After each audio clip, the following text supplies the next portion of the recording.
Jamaah sekalian, kita melanjutkan pembahasan kitab dari kitab Bidayatul Hidayah, pembahasan tentang adabus shalah, adab salat. Ini bagian dari usaha riyadhah. Riyadhahnya kita sebagai umat Islam untuk mencapai salat khusyuk, untuk bisa benar-benar salat khusyuk. Kapan kita khusyuknya? Kapan kita sadarnya? Pas lagi salat. Mungkin cuma pas lagi takbiratul ihram doang, Allahu Akbar. Berarti bisa dibilang secara kasar, ya salat lu cuma baru takbiratul ihram doang. Itu baru takbiratul ihram doang. Ente kalau nggak bisa salat khusyuk, seolah-olah salat seperti melihat Allah. Kalau nggak bisa melihat Allah, pastikan Allah melihat kita, memantau kita. Kalau nggak bisa juga, ya udah, hati belum bisa khusyuk, anggota tubuh belum bisa tenang juga. Seolah-olah ada yang ngeliatin kita. Ini udah sering disampaikan. Rajulan salihan, orang saleh mandangin kita. Mudah-mudahan itu menjadi sebab, kata Imam Ghazali, bisa menjadi sebab salatmu menjadi lebih khusyuk. Karena Allah Subhanahu wa taala enggak akan menilai sedikit pun dari salat kita terkecuali apa yang khusyuk, apa yang masuk dalam lintasan pikiran kita. Tatkala lagi khusyuknya cuma di takbiratul ihram doang. Lagi rukuk doang. Lagi sujud doang.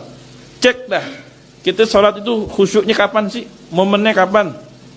Masih lebih banyak kan enggak khusyuknya, lepas kabur pikirannya dibanding fokus pikirannya saat melaksanakan ibadah shalah.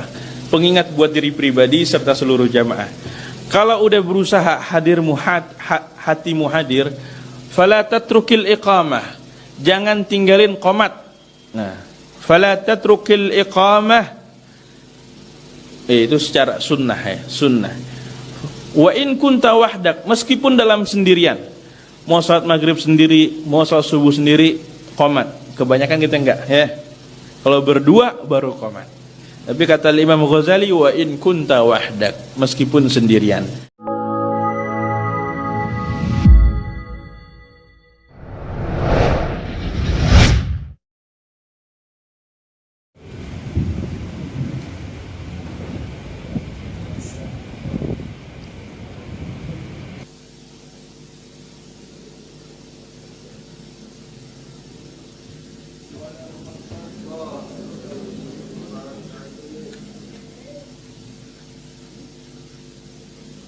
Bismillahirrahmanirrahim.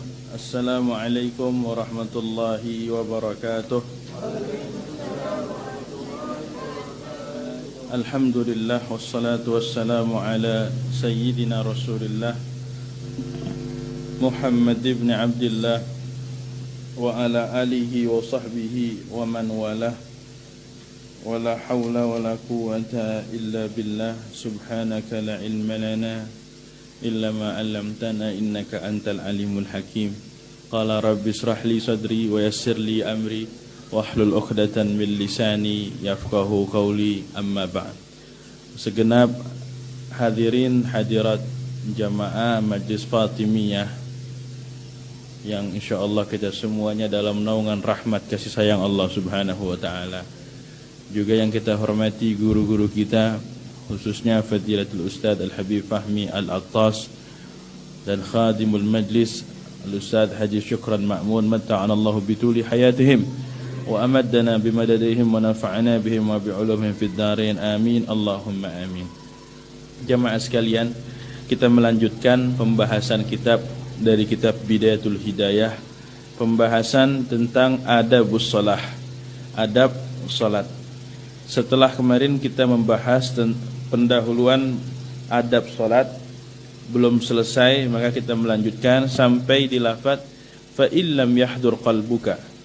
Qala al-muallif rahimahullah wa nafa'ana bihi wa bi'ulumi fid darain, amin radhiyallahu anna wa ankum, ila an qala fa illam yahdur qalbuka wa lam taskun jawarihuka li gusuri ma'rifatika bi jalalillahi ta'ala faqaddir anna rajulan salihan min wujuhi ahli baitika yanzuru ilayka liya'lama kaifa salatuka fa inda dhalika yahduru qalbuka wa taskun jawarihuka thumma rji' ila nafsik ila akhiril kalam.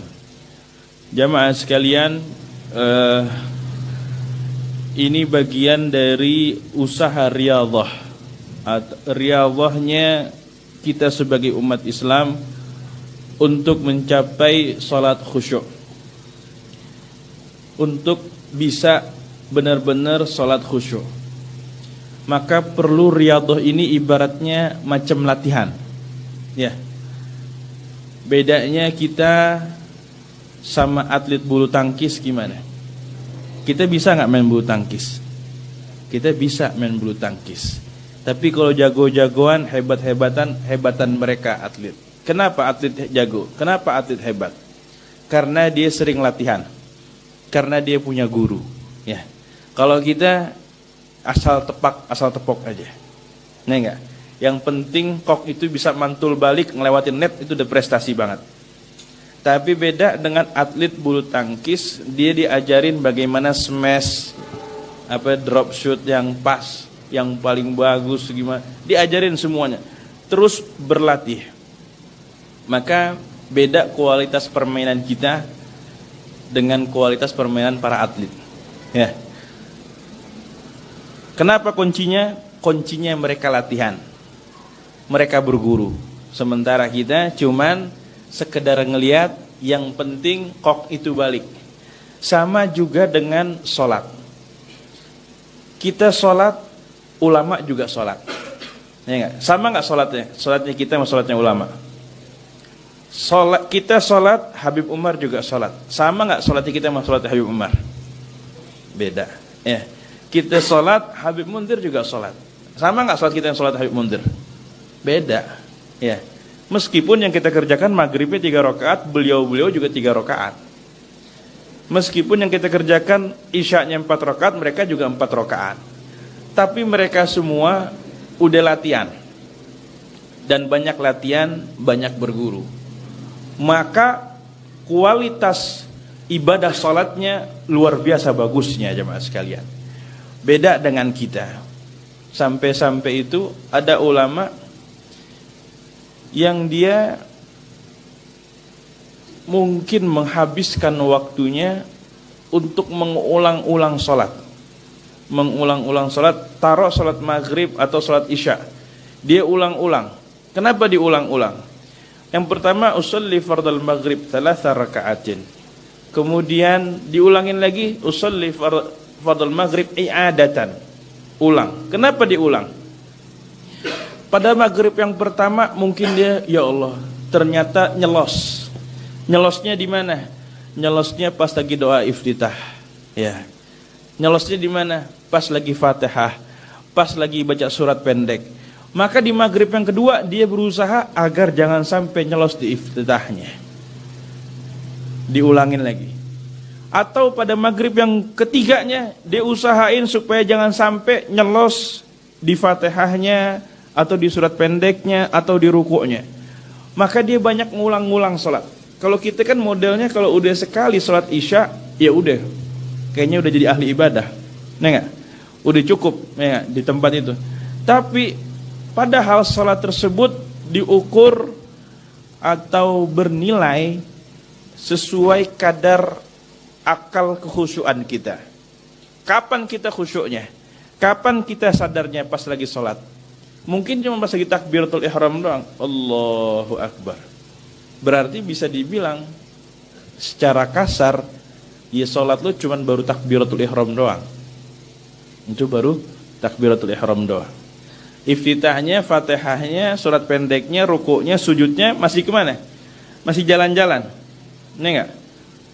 Badan kita menghadap kiblat, tangan kita bertakbir, mengesahkan Allah, membesarkan Allah, tapi hati kita berjalan-jalan. Inilah yang sering diulang-ulang sama ulama salafun saleh.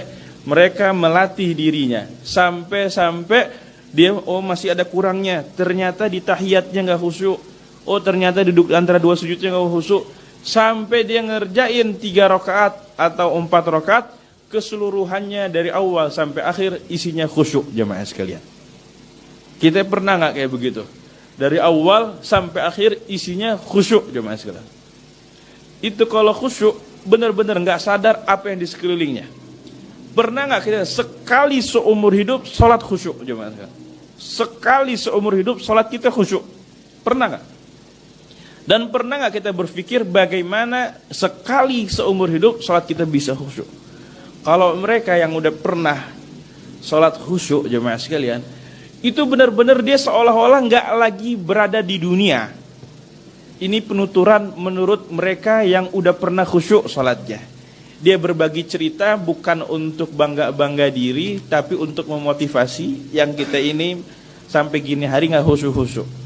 Dia pas lagi sholat seolah-olah nggak lagi di dunia, tapi sedang mi'raj, ila rabbihi, mi'raj kepada Tuhannya, itu Allah subhanahu wa ta'ala. Kalau kita kan mi'rajnya bukan ila rabbihi ya, mi'raj kemana? Mi'raj ke handphonenya, mi'raj ke ininya, mi'raj ke dagangannya. Nah ini jemaah sekalian, maka ini usaha dari Imam Ghazali. Fa illam yahdur qalbuka wa lam taskun jawarihuka li gusuri ma'rifatika bi jalali ta'ala fagaddir. Jadikan tahapannya, ente kalau nggak bisa sholat khusyuk, seolah-olah sholat seperti melihat Allah. Kalau nggak bisa melihat Allah, pastikan Allah melihat kita, memantau kita. Kalau nggak bisa juga, ya udah, hati belum bisa khusyuk, anggota tubuh belum bisa tenang juga, seolah-olah ada yang ngeliatin kita. Ini udah sering disampaikan. Rajulan salihan, orang saleh mandangin kita. Ibaratnya kayak anak TPA dulu belajar. Kita gimana? Anak TPA belajar, dia takbir kenceng bacanya tuh, Allahu Akbar kabira. Gurunya muter, ada nggak gurunya muter? Guru muter, lihat gimana? Dinilai, pasti itu anak TK bakal ngejar sholat yang terbaik, karena ingin mendapatkan nilai dari terbaik dari gurunya. Ini pada belajar TPA nggak dulu nih? Belajar TPA nggak? Harusnya udah dulu kita belajar TPA, ya. TK, TPA. Itu berkesan, pendidikan luar biasa aja Mas. Saya sampai sekarang itu pendidikan luar biasa, banyak mengerti tajwid, banyak mengerti banyak hal dari ilmu TPA yang sampai sekarang gak bisa saya lupakan. Maka guru-guru TPA itu luar biasa jasanya, ya, jasanya luar biasa. Dia ngisi pendidikan anak dari kecil, yang itu bakalan terus dipakai sampai usianya besar, sampai usianya balik, sampai dia meninggal jemaah sekalian. Maka pahalanya luar biasa. Ini alangkah baiknya kita kalau misalnya orang tuanya bisa ngajarin, sebaiknya yang ngambil peran ngajarin awal-awal adalah orang tuanya, supaya pahalanya nggak direbut sama guru TPA. Ya, ini aset aneh, ini anak aneh. Aneh pengen mendapatkan pahala mengalir terus gara-gara aneh ngajarin anak-anak. Kalau baru awal langsung dilempar ke guru privat dan sebagainya, guru privatnya dapat duit, plus guru privatnya terus mengalir pahalanya. Orang tuanya maafi, nggak kebagian. Maka sesibuk-sibuknya kita mencari nafkah, cari luangkan kita duduk bersama anak kita, sekedar baca zikir-zikir, kenalkan bacaan takbir, kenalkan bacaan selawat, kenalkan bacaan puji-pujian, ya. Hamdalah, basmalah, tasbih, tahmid, tahlil, takbir. Kenalkan itu semuanya, karena itu pasti bakalan terus dipakai. Karena itu terus bakalan dipakai. Ajarin anak kita demikian, setiap kali dia baca itu tasbih, tahmid, tahlil, ngalir kebaikannya untuk kita semuanya.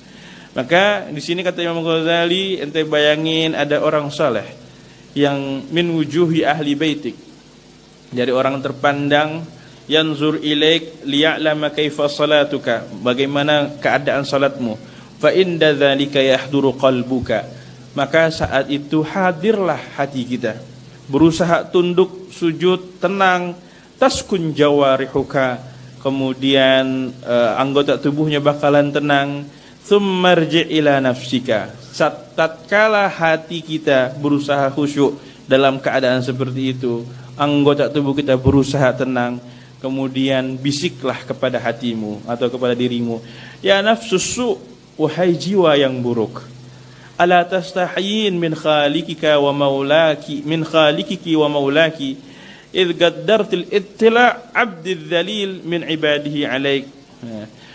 Wahai jiwa yang buruk, ente enggak malu kepada pencipta, yaitu Allah Subhanahu wa taala, yang dia ini Allah Subhanahu wa taala mampu menelisik apa yang tersembunyi di dalam diri setiap hambanya. Sementara engkau bisa mampu khusyuk di hadapan makhluk yang enggak mengetahui dan tidak bisa memberi manfaat sedikit pun. Wala naf'a khashyat jawarihak wa hasuna salatuk thumma innaka ta'lamin annahu muttali'un 'alaik wa la takhsha'ina li'azamatihi ahwa ta'ala indaka aqal min 'abdin min ibadihi fama ashaddu tughyanik wa jahlik.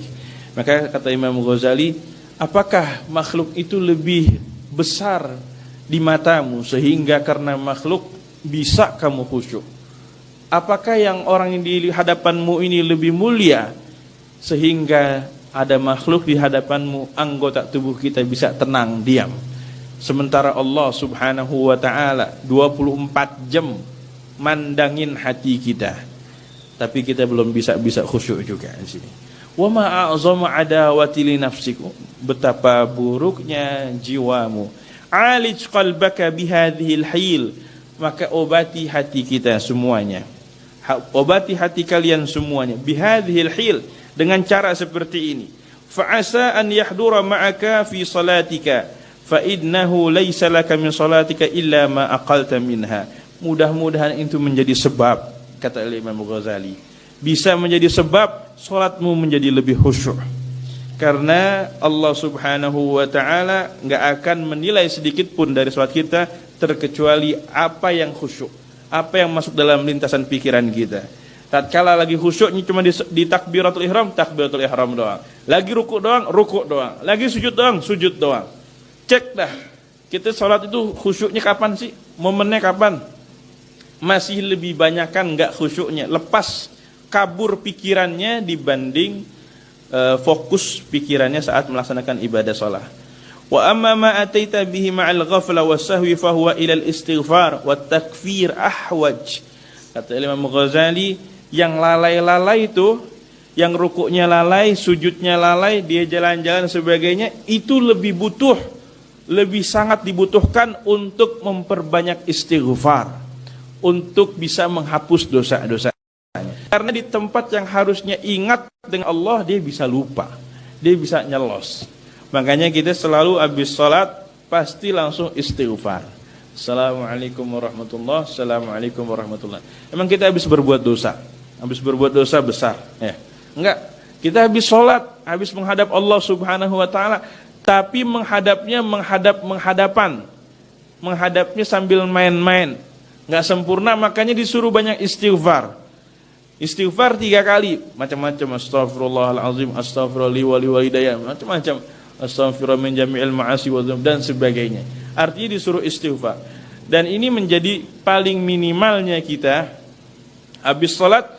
Kalau mau lanjut jamak, misalnya maghrib ke isya atau zuhur ke asar, mau lanjut jamak, sholat jamak ini harus mualat, berkesinambungan, nggak boleh ada jeda panjang. Kalau ada jeda panjang nggak bisa. Jeda panjang ini ya kayak lebih dari 2 rakaat, seukuran orang sholat 2 rakaat normal. Jadi harus mualat. Tetapi semualat-mualatnya nyambungnya tersebut harus ada pemisah. Pemisahnya itu apa? Zikir. Habis sholat maghrib, ente mau sholat ba'diyah, minimalnya baca istighfar 3 kali. Habis itu sholat ba'diyah, assalamualaikum warahmatullahi wabarakatuh, istighfar 3 kali, lanjut lagi sholat ba'diyah. Kalau emang berburu-buru gak sempat lagi dia baca zikir yang lainnya. Fa idza hadara qalbuka fala tatrukil iqamah wa in kunta wahdak. Masya Allah. Ini pasti jarang kita kerjain nih. Nasihat, pengingat buat diri pribadi serta seluruh jamaah. Kalau udah berusaha hatimu hadir, fala tatrukil iqamah, jangan tinggalin qomat. Nah, fala tatrukil iqamah, itu secara sunnah ya, sunnah. Wa in kunta wahdak, meskipun dalam sendirian, mau salat maghrib sendiri, mau salat subuh sendiri, qomat. Kebanyakan kita enggak ya. Kalau berdua baru qomat. Tapi kata Imam Ghazali, wa in kunta wahdak, meskipun sendirian. Wa in intazarta hudura jama'atin fa'adzin thumma agim fa idza aqamta fanwi wa qul fi qalbika. Kata Imam Ghazali, kalau engkau pengen nunggu jemaah yang lainnya, maka azan aja. Azan dulu baru iqamah. Ini Sayyidil Habib Umar nerapin. Baru turun dari pesawat di bandara, masuk ke ruangan kecil. Masuk ke ruangan kecil, beliau yang azan. Beliau yang azan, beliau yang iqamah, dan beliau yang jadi imam kalau salah. Kita semuanya hadir ikut menjadi makmum, cuman mungkin 10 orang doang, 10 orang. Baru mendarat tapi beliau azan. Coba dalam keadaan safar, capek, lelah, letih, tapi masih mau mengumandangkan azan, masih mau iqamah. Kebanyakan di anak itu udah mau buru-buru aja. Azan, udah langsung aja qomat. Nah, begitu nggak? Apalagi habis sholat isya makan kebuli jemaah sekalian. Nunggu azan itu berasa lama banget, sejam. Padahal azan nggak nyampe sejam kan? Nah, azannya melengking lagi, yang dipanjang-panjangin. Itu bawaannya udah gedek aja mau azan. Wah, azan panjang banget kayak begini. Tapi itu sunnah. Meskipun demikian berarti itu emang sunnah juga. Kalau emang bukan nasi kebuli. Kalau emang makanan udah siap, jemaah sekalian, udah rapi, terus waktu sholatnya masih panjang, terus kita ini udah nafsu banget pengen makan, itu kata Nabi SAW, udah dahulukan makan dulu. Dahulukan makan dulu. Ini kalau seandainya satu, waktu sholatnya masih panjang, terus kita lagi nafsu banget makan, udah ngeliatin, udah ngiler, udah siap tuh ya. Makanya mana yang didahulukan, sholat atau makan dulu? Makan dulu. Ya makan berarti setelah selesai makan, waktu sholat masih ada. Bukan berarti makan kemudian waktu sholatnya habis. Nah itu nggak boleh, lalai, itu haram. Ya mas sekalian. Jadi kenapa demikian? Untuk menjaga kekhusyuan kita juga. Coba kalau misalnya keadaan kayak begitu jemaah sekalian, di hadapannya udah siap nasi di depannya, gimana? Itu udah kemana-mana pikirannya. Ntar abis salam gue puter balik, di belakang softnya berempat, belakang ada ini nih, kayaknya makanannya nggak banyak. Kalau ama duduk samping dia, itu udah mikir macam-macam tuh strategi makannya jemaah sekalian. Ya, begitu nggak modelnya? Tuh gue duduk sama kakek makannya dikit, nih bocah makan banyak, lauknya diambil duluanan pasti kalau itu udah macam-macam kita pikirin ya, kayak begitu aja mas. Maka kalau fi hadratit ta'am, di hadapan makanan, maka boleh-boleh aja kita makan duluan. Termasuk misalnya kalau emang buka puasa keadaannya kayak begitu, ya udah makan dengan syarat waktunya masih cukup luas. Selesai makan kita masih bisa sholat maghrib, kita masih bisa sholat isya. Ya. Makanya kalau bisa tuh ya udah pas lagi buka puasa, ya udah yang dihadapin cuman korma aja, jangan dikasih lihat tuh ya ayam bakarnya, jangan dikasih lihat sayur asemnya. Kalau udah jalan kayak gitu udah kepikiran kemana-mana ya, taruh dulu pojokan, jadi korma habis 3 langsung sholat gitu aja mas sekalian ya. Fa idza aqamta fanwi, kalau udah melaksanakan qomat fanwi, maka hadirkan niat.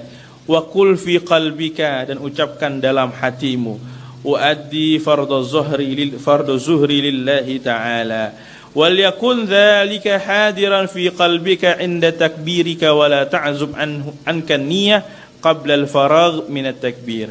Ini jemaah sekalian istihdar niat urfi wa haqiqi. Ada istihdar niat hakiki. Istihdar niat hakiki itu dia lagi takbir, membayangkan sholat dari awal takbiratul ihram sampai dia baca iftitah, baca fatihah, surat pendek, ruku, i'tidal, sujud, duduk antara 2 sujud, terus sampai dia salam. Ini namanya istihdar niat hakikiyah, dan ini sangat amat sulit jemaah sekalian.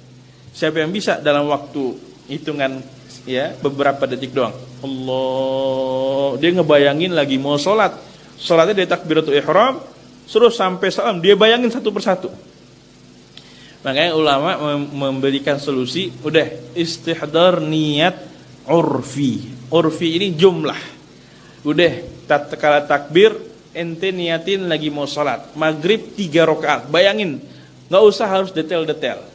Enggak usah harus detail, niatin kayak begitu itu udah menjadi cukup. Udah menjadi cukup. Dan dibantu dengan kehadiran hatinya, dengan ucapan atau dilafazin. Makanya kita niat usolli fardhu zuhri atau fardhu maghribi 3 rakaat. Itu ngebisikin hati kita. Ngebisikin hati kita, ngebantu kehadiran hati kita. Kalau diomongin kan kadang jadi lebih mantep jemaah sekalian. Kalau nggak ada omongan kira-kira gimana? Kalau nggak ada omongan itu tiba-tiba takbir aja, emang tempatnya di hati, betul. Kadang yang udah diomongin aja masih suka nyelos. Apalagi yang nggak diomongin sama sekali. Inilah yang di madhab Syafi'i mengatakan niyah mahalluha qalbi wa talaffut biha sunnah. Niat tempatnya di hati dan dilafatkannya sunnah. Wal yakun dzalika hadiran fi qalbika inda takbirika wa la ta'zub anka an-niyah qabla al-faragh min at-takbir. Warfa inda takbir ba'da irsalihima awalan ila hadwi mankibaik wa huma mabsutatani wa asabi'uhuma manshuratun wa la tatakallaf dhammaha wa la tafrijaha. Ini jemaah sekalian, takbir ya udah dimulai dari Allah, seolah-olah seukuran nih jemaah sekalian, tangan kita enggak begini. Ya, jari jemari kita enggak begini. Juga enggak begini. Jadi tengah-tengah, apa ya, natural, nggak yang begini kaku, juga nggak yang begini. Kemudian kira-kira nih, warfa yadayka inda takbir ila hadwi mankibaik, ila hadwi man, seukuran bahu kita. Wa huma mabsutatani wa asabihu mansyurah wa la tadum tuhadhi ibhamaik syahmati udunaik. Apa, kedua jempol kira-kira seukuran dua daun telinga aja masuk. Allahu Akbar. Allahu Akbar. Begitu jemaah sekalian. Ntar kita jelasin lagi di sini. Syahmati udhunaik biru'usi asabi' a'la udhunaik wa yakfika mankibaik fa idza istaqarrata fi maqarrihima fakabbir thumma arsilhuma birifqin. Setelah Allahu Akbar, arsilhuma birifqin, juga dengan lembut. Karena ada orang yang takbir kalau kita lihat ada Allahu Akbar. Ada enggak gitu? Kita ketemu Allahu Akbar. Ada yang mau lagi? Enggak. Kalau dalam menurut Imam Ghazali dan ulama-ulama kita enggak sekejam itu dalam menggerakkan takbiratul ihram, tapi justru lentur. Kira-kira jempol seukuran daun telinga jemaah sekalian. Di atas mankibaik, di atas bahu sedikit. Kemudian arsilhuma birifqin wala tadfa yadayka anhu raf wal irsal ilal quddami daf'an, juga enggak begini. Allah, ada yang begini juga. Ngedorong. Wala ilal khalf. Allahu Akbar. Enggak kayak gini. Enggak ke depan, enggak ke belakang juga. Wala tanfudhuma yaminan wala shimalan fa idza arsaltahuma fastanif raf'uhuma ila sadrika wa akrimil yumna biwad'iha 'alal yusra. Dan ketika diletakkan Allahu Akbar nih, tangan ini jemaah sekalian, Allahu Akbar. Dalam fikih ada ku', ada kursuk. Ku' ini tulang yang di belakang jempol nih, di sini nih. Ku', ada kurs. Nah ini jemaah sekalian, ketika takbir Allahu Akbar, jempol kita megang ku', kemudian kelingking dan jari manis megang kurs begini, kemudian telunjuk dan jari tengah.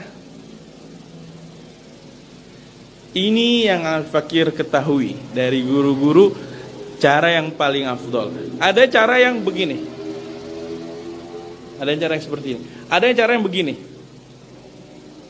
Tapi menggabungkan dari yang begini seperti ini dengan yang ini adalah cara yang seperti ya, jempol megang ku' di sini, kemudian kelingking dan jari manis megang kurs. Allahu Akbar. Gitu. Ya, kira-kira jamaah udah terbiasa belum begini? Udah pakai cara yang kayak begini belum? Kalau udah cara yang gini udah yang paling pas, yang paling tepat. Karena ada juga orang yang sholat begini. Dapetin ada orang sholat. Ada yang mikir ini fikihnya di mana ini orang ya? Kalau yang begini kita masih terima, masih ada yang begini. Begini masih terima, tapi kalau yang begini ada banyak yang sholat begini. Dia dengan PD-nya sholat seperti.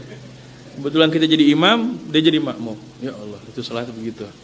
Ala kulli hal, ya. Tapi emang ini juga sunnah, bukan laisa minal wajib. Begini pun juga enggak masalah. Terkadang Sayyidina Habib Umar juga begini. Karena ada qaul yang begini seperti ini. Meskipun nanti ini diidentikan dengan Syiah. Oh, orang Syiah nih, orang Syiah.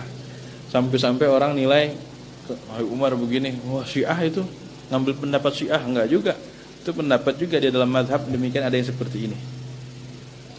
Kemudian jemaah sekalian, wala tanfudhuma yaminan wala shimalan fa idza arsaltahuma fasta'nif raf'uhuma ila sadrika wa akrimil yumna biwadiha 'ala al-yusra wansur asabi'al yumna 'ala tuli dhira'ika al-yusra waqbid 'ala qu'iha wa qul ba'da takbir.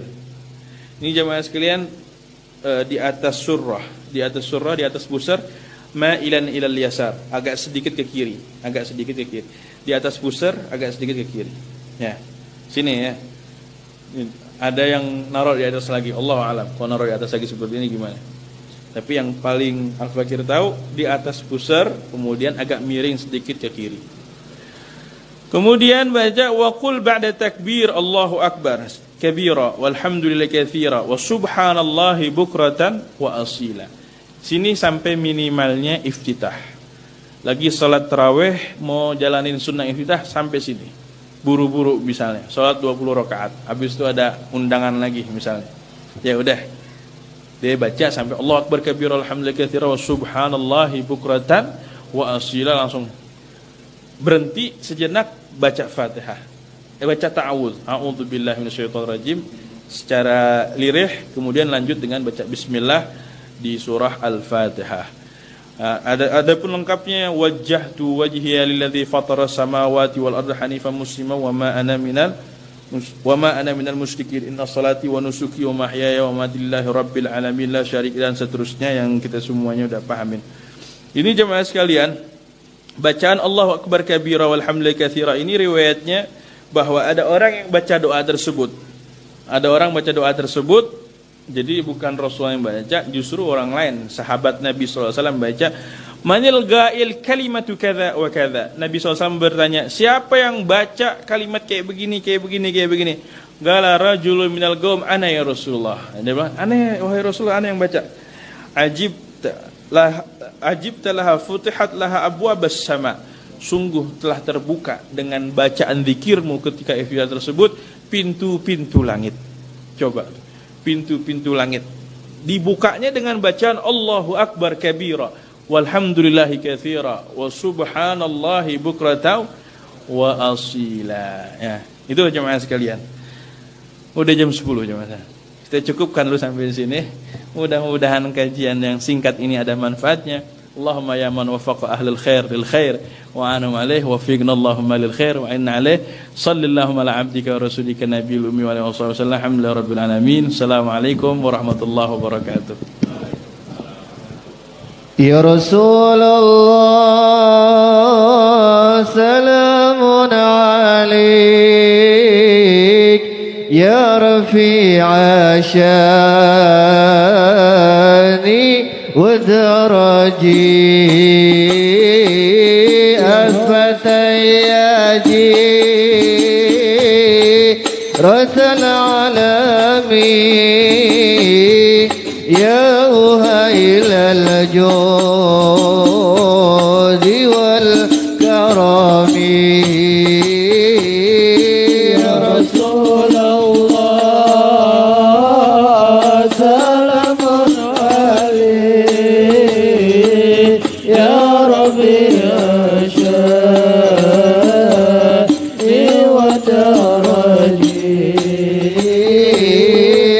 فتى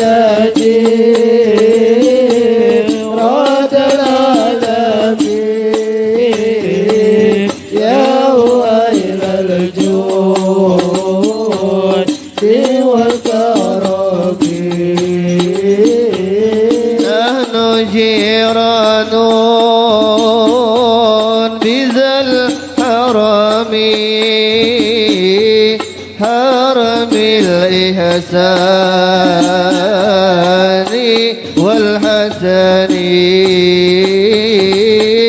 نحن من قوم به سكنوا وبه من خوفهم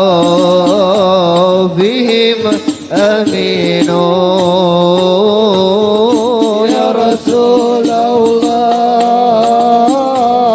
سلام عليك يا ربي أشافي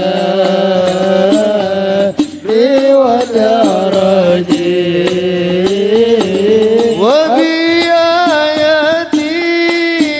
وبآياتي القرآن ينور فتعد فينا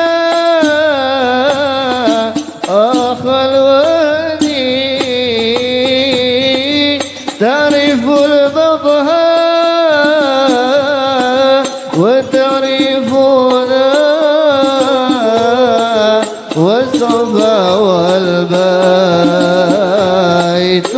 يلأفنا يا رسول الله سلام عليك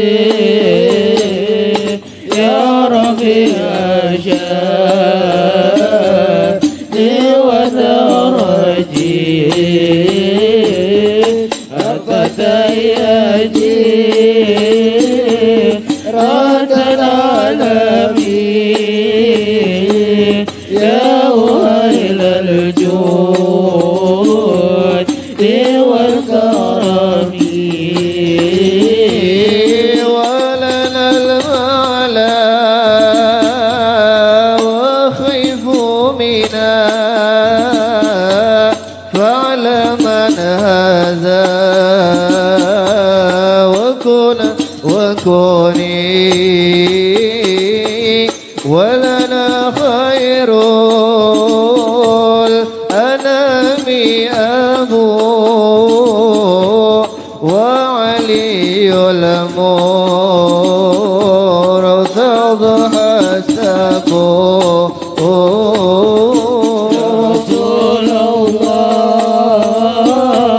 سلام عليك يا ربي أشافي ودرجي أفتياجي ردا عالمين يا ويل الجود والكرم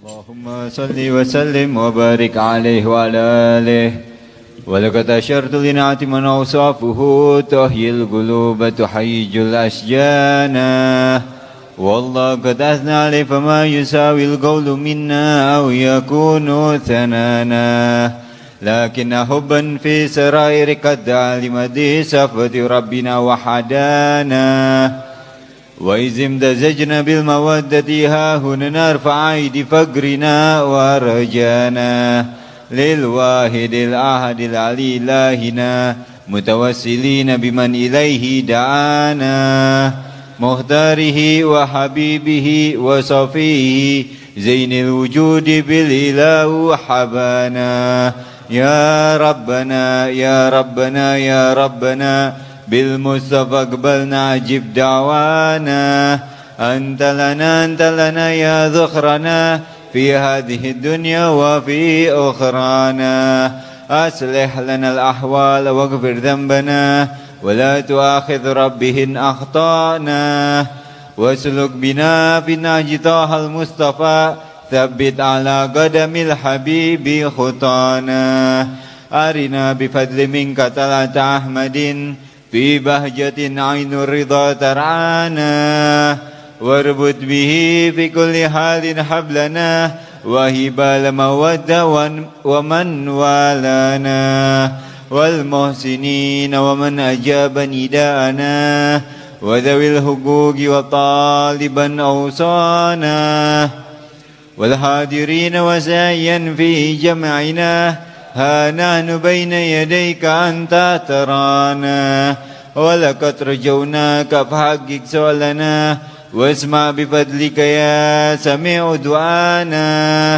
وانصر بنا سنة طه في بقاع الأرض واكمع كل من عادانا وانظر إلينا واسقنا كأس الهنا واشفي وعافي عاجلا مرضانا واقض لنا الحاجات واحسن ختمنا عند الممات واصلحا عقبانا يا ربي واجمعنا وأبابا لنا في دارك الفردوس يا رضوانا يا ربي واجمعنا وأحبابا لنا في دارك الفردوس يا رضوانا يا ربي واجمعنا وأحبابا لنا في دارك الفردوس يا رجوانا بالمصطفى صل عليه وآله ما حركت ريحه صبا أغصانا سبحان ربك رب العزة عما يصفون وسلام على المرسلين والحمد لله رب العالمين الصلاة والسلام عليك يا سيد المرسلين الصلاة والسلام عليك يا خاتم النبيين الصلاة والسلام عليك يا من أرسله الله رحمة للعالمين ورضي الله تعالى عن أصحاب رسول الله أجمعين بسر الفاتحة. أعوذ بالله من الشيطان الرجيم. بسم الله الرحمن الرحيم. الحمد لله رب العالمين الرحمن الرحيم مالك يوم الدين إياك نعبد وإياك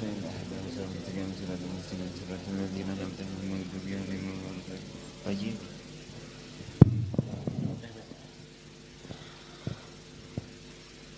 اللهم إنا نسألك جودة في الدين وبركة في الأمور وسعة في الجسد وسعة في الرزق وتوبة قبل الموت وشهادة عند الموت ومغفرة بعد الموت وعفوا عند الحساب وأمانا من العذاب ونصيبا من الجنة وارزقنا نظر وجهك الكريم. اللهم إنا نسألك رضاك والجنة ونعوذ بك من سخطك والنار. اللهم إنا نسألك رضاك والجنة ونعوذ بك من سخطك والنار. اللهم إنا نسألك رضاك والجنة ونعوذ بك من سخطك والنار. ربنا آتنا في الدنيا حسنة وفي الآخرة حسنة وقنا عذاب النار وقنا الجنة مع الأبرار يا عزيز يا غفار يا رب العالمين. وصلى الله على سيدنا محمد النبي الأمي وعلى آله وصحبه وسلم. سبحان ربك رب العزة عما يصفون وسلام على المرسلين والحمد لله رب العالمين. قبول إن شاء الله.